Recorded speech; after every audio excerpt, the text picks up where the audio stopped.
కొంతమంది కేసీఆర్ గారి పక్కన ఉన్నటువంటి వాళ్ళు కేసీఆర్ గారి పేరు చెప్పుకొని అనేక రకాలుగా లబ్ధి పొంది వారు చేసినటువంటి అనేక చెత్త పనుల వల్ల ఇవాళ కేసీఆర్ గారి పేరు బద్నామయ్యే పరిస్థితి వచ్చింది.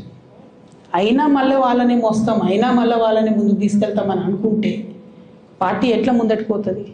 ఒక బిడ్డగా నిజంగా నేను బాధపడతాను. ఇవాళ 5 సంవత్సరాలు ఇరిగేషన్ మంత్రిగా చేసినటువంటి హరీష్ రావు గారిది మేజర్ పాత్ర లేదా దీంట్లో? అందుకే కదా కేసీఆర్ గారు వారిని సెకండ్ టర్మ్లో తప్పించిండ్రు. ఈ మొత్తం కాళేశ్వరం ఎపిసోడ్లో కేసీఆర్ గారికి మరక అంటిందంటే 2-3 వ్యక్తులు కారణం.